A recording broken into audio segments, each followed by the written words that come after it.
Welcome back to Quick Hits. It has been a minute since we brought you a new episode, so we're so excited to be rolling out some new shows for you guys. Just a real quick update on rapid fire questions. We've been enjoying doing those outside, in person, but just out of precaution to keep everyone involved in those interviews safe and healthy, we've decided to put a halt on that for now.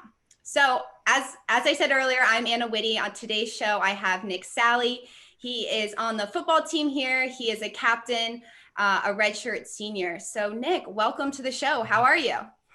Good. Thank you for having me, Anna. You're welcome. It looks like you're still at school. Yep. You're on your break. It's been what, three weeks since you guys went home? It's been a while, but yeah, come on campus like whenever we can, just following the guidelines. If we're able to get out on the field and do whatever kind of work we can, we'll be able to get it in, me and a couple other guys that are local. So Well, that's it's awesome. been pretty good. Yeah. So how's your break been going so far outside of football? It's been going well. Had a lot of time to, be with family, just see what's going on back home, being more involved with family, and for the most part, like now, just taking my time on preparation. This time period that we have off has been giving us a lot of time to, like almost like reset. And it's like, okay, so now we can prepare more, be more ready for the upcoming season. So whether it's just working on different technical things or just film study, just trying to do every part I can. Well, I do want to get back to football, but first, you are a grad student, correct? What are you studying at Charleston Southern? Um, so I'm doing an MBA program with the emphasis in healthcare management, and I just got done with my first semester, and it's been really different. Uh, Nothing I can't adapt to, but it's been a great experience so far. I'm learning a lot. I'm able to apply like immediately. Like I can see different things differently now as far as like with the business aspect of things, and I can think that way. And that's different for me because my undergrad was a bachelor's of science in kinese, so it's just kind of a different focus. So I'm able to see things differently now, but it's been a great experience so far. What are your goals for your MBA? Uh, Really, I really want to maintain like a great GPA because right now I finished this semester with an A and a B, and it took me to a 3.5. So if I can just either stay there or just keep climbing, that'd be great for me. My program is 17 months, so just being able to just hit that mark and get out when I need to, that'll be great as well. And just to put myself in a position where I can have internships or any jobs, potential jobs lined up for after graduation and anything. So it's just pretty much just hoping that everything I do now leads to a door opening somewhere down the road.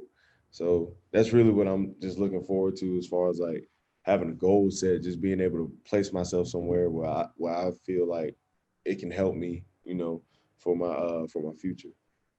So once you're done with Charleston Southern and being on the football team, what would you like to do post grad? That's a hard question because it changes so much. When I first came in, when I first came into CSU, I wanted to be a PT, but just over time, like it just changed. Like I went from PT to okay, maybe I want to do PTA, and then I started doing some more research, and then I looked into like healthcare facilities in general, and then like hospitals and managerial roles in the hospitals or outpatient facilities. And then that's when I was looking for a master's program to get into, and I saw healthcare management. I started looking into like roles of like CEOs and everything of hospitals. So it's just like it changes so much for me. Like I know almost like the road I need to go down, but it's just like where it takes me and where I end up. I feel like that'll be the deal breaker because it's just like I want to do so much, but that's my problem right now. I just need to focus in on one on one thing instead of trying to do everything. So it's kind of tricky for me to just say like where I want it, you know, Right. where the end goal is to be. Well, and internships kind of help you out with that too, right? They kind of teach you what you Yeah. like and what you don't like. Have you been able to do Yeah. any? Well, not right now. It's just because you go into the fall season thinking you're gonna have a fall season, and then now you go into training. Well, we ended up training and doing everything, so it was just having a late start on trying to get involved in an internship, and then now, in a season where we're supposed to be doing off season work, now we're actually about to go into season, so it gets real. Like I said, it gets real tricky. So now I guess I'm really, if anything, I'm trying to look forward to the summer to see if I can get anything for like a short period of time, like until I have to come back for like summer workouts and everything, or just see how long I can keep it and see if they can, if anybody will work with me as far as like the position I'm in right now, with with ball and training and everything like that. So yeah, I just have to. I like you said, once I figure out like what internships I like and don't like, and what things I like to do and won't like to do, it'll be easier for me to make a decision. Right. Yeah. And there's a hospital across the street from campus. Mhm. Are Yeah. they involved in your program at all? For the most part, not that I know of right now. The director, one of the directors at the public health, Dr. Palmer, she sends out a lot of information about like different opportunities that we can do, and because I minored in public health as well, so like she sends out like a lot of opportunities that are presented to students who are interested in the field. So it's just like every time I would go to like look interested in doing something, it's just like I can't do it because of this, that, and the third. So it just makes things a little bit more difficult to try to be around, and try to get involved with because of my schedule and everything like that. But I feel like once we pull back after this spring season, and as far as however far we go, I think we have ample enough of time to where I can just figure out some things and figure out where I would like to be before going into the next season. So you're from Colton? No, I'm sorry. We went over the name of your town maybe 10 times before the interview started and I just messed it up. You're from I got this. You You are got from There was a word that I associated it with that you said. it. You're from Colleton County, That's South it right there. Carolina, You got it. You got it. You got it. which is what, 45 minutes to an hour south of Charleston. Yep. So was You got Charleston it. Southern always on your radar? They were, they were. I actually I took an unofficial here, and the atmosphere was so great. They played Liberty that game, and it was so great. I applied as soon as I got home.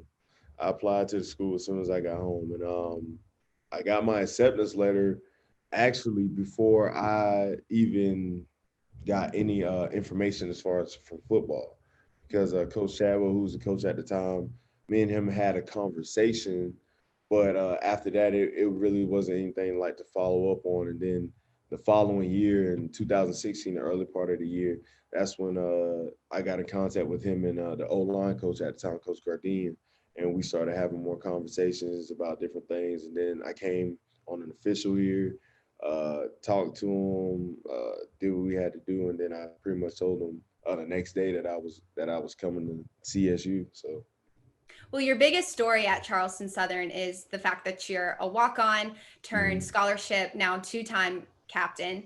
Uh, you could have walked on at any other school. Why did you choose Charleston Southern in particular?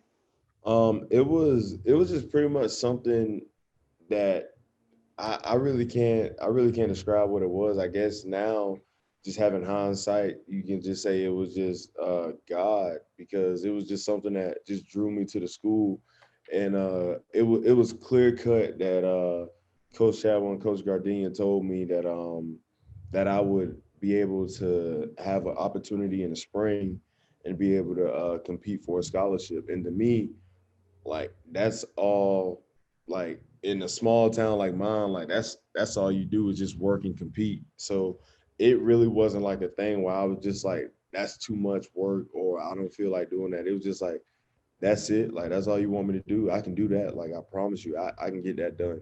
So it's just like over time, like even through the coaching changes with Coach Tuck, Me and him even had conversations, and he said that he appreciated my work ethic and everything. So it was just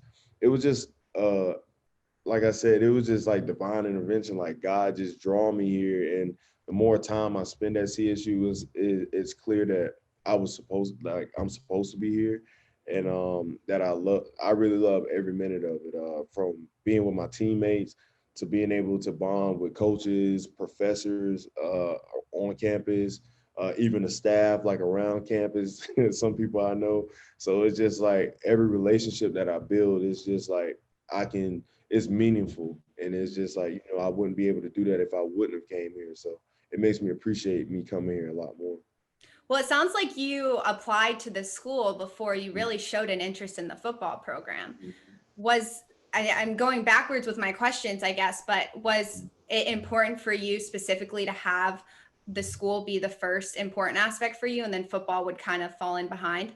Yeah, pretty much. It was just feeling things out. Once I came on the unofficial and I saw like different things as far as how coaches were presenting themselves and how the team presented themselves, and then just being able to see just learning more about the university, like on the tour, like learning about class sizes and being able to see the calf and learning about the different things that they were planning on doing with the campus and everything. It pretty much just everybody. I know for me, like as far as like being in a class where there are like hundreds of people, like it would be hard for me to focus. It would be really hard for me to focus. I have friends that go to Carolina and Clemson and other schools who tell me like their freshman seminar class is like full to the brim of like 300 people, and it's just like how can you get anything done? So being able to have a class that's like similar to high school where it's like personable, like like you get to talk to the professors or they know you by name, or like they're open to having you come into their office hours and like you're able to talk about different things. Need be like being able to have a mentor, like come out of your professor. I really love that part, and it showed up, especially like my last semester, my senior year, when I was coming toward graduation, and everything just was so different with going online and everything. So it was just good to have professors that you can talk to and get advice from on everything. So it just that school aspect really stood out to me, and that's why I really wanted to apply first, and I was able to get my acceptance. So I was really happy about that. Yeah. Well, you spoke about mentors and professors, and I feel like that's something a lot of student athletes maybe sometimes just don't even notice because they have such a core in the team that they're a part of. Mhm. How did you develop some of these relationships with your professors, and who are they that are mentors to you? For one, uh, John Davis. John Davis is a light on this campus that you cannot like run away from at all. So John Davis has been me and him have a great relationship, even into the housing office with Zach Zabrava and Malcolm, who used to be here. With them being former players, we were able to connect really well. In my department, as far as like with Kanice, it was Dr. Shipe and Dr. Thompson who made themselves like really available to you. Like if you, I mean, whatever you needed, you just walk in. Not saying other professors weren't like that, but it just, it was just something about them for me that stood out. Where like you can go in Dr. Shipe's office and sit in there for like 3 hours and just talk about exercise physiology. Not the topic of everybody conversation, but it's just great that you can go in there and just talk about it. I need help on this. I need help on that. Okay, let me show you your direction. Let me challenge you at the same time. And then before it all ends, well, how are you doing? How is your family doing?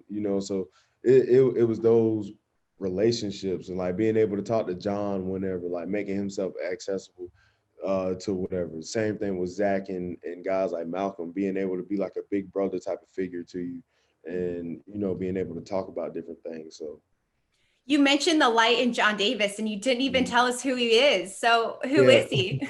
So John Davis is he's the head pastor, head minister on campus. I think that's his title. I don't want to say it wrong, but Mhm. he also pastors what is it?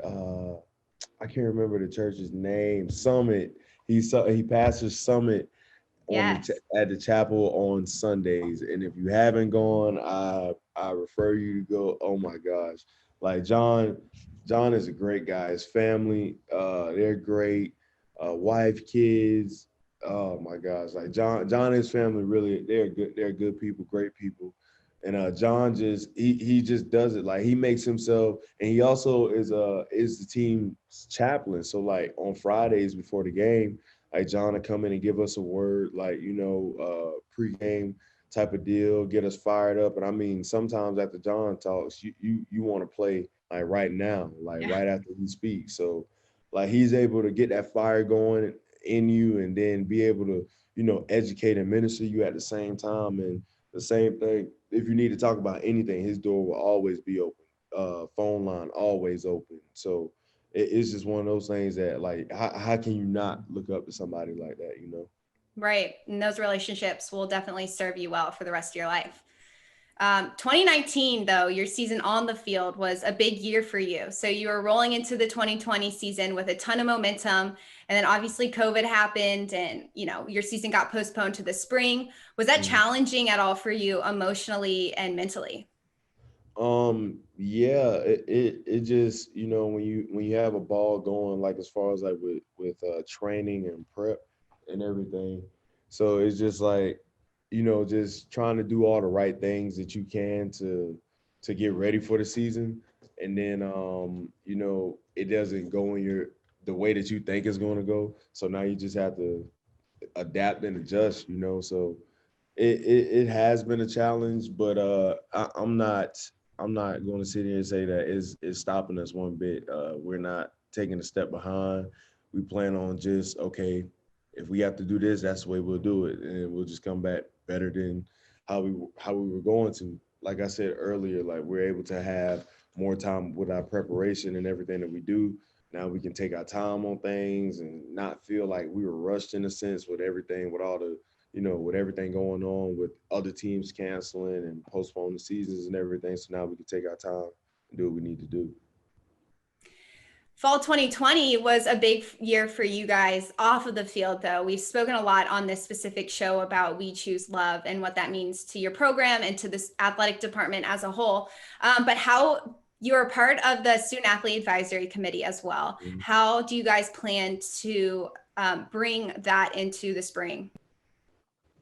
So we've done like a lot of things as far as like with different things between all sports, like kind of like making posters. Kayla Robinson has actually started a club as well. We stand with our Black student athletes. So it's just like different things to get people involved, where people know about different scenarios.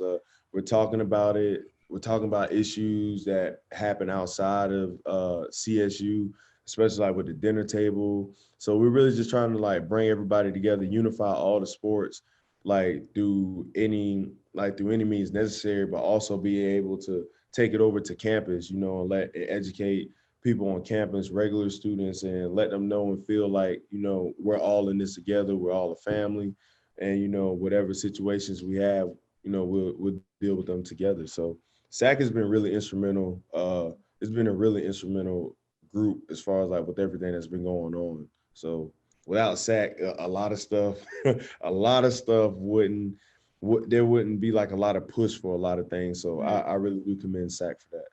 Have you developed any relationships that maybe you weren't expecting being involved in the committee?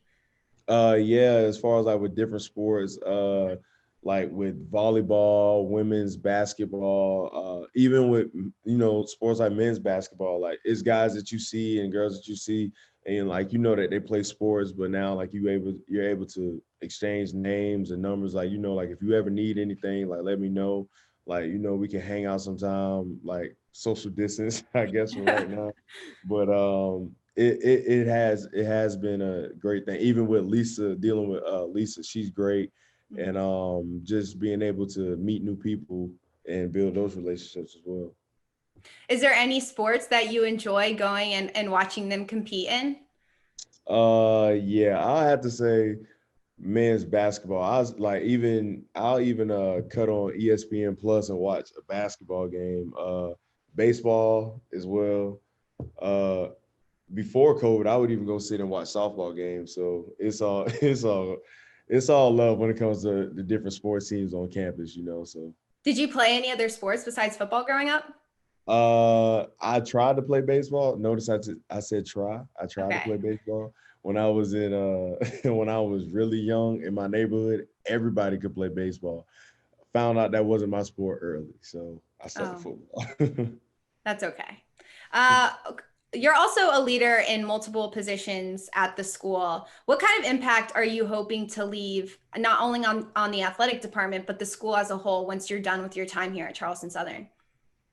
Um, this is pretty much just being able to look back and just be like, that I whatever I think I should have did, like that I actually did it. I don't want to look back and be like, oh, well, I wish I would have did this. I wish I would have did that. Like if there's an issue that pops up or something, and I or anybody else on the football team can be involved with, we try to make our presence felt. Try to make everybody else know that that this is something that we should be involved in. But pretty much, we just want to leave it better than how we found it. Leave it better like once we leave. So whoever is up next, as far as like in a leadership role, is not broken. Coach Denson says that all the time. If you were ever in a leadership position and it gets worse when you leave, you weren't really a good leader. Like you just can't do that to the next man or woman. So Good advice. So during your break, what have you and the team been doing to stay in touch? Coach Denson actually Coach Denson actually tried to get people to play Is he standing above you?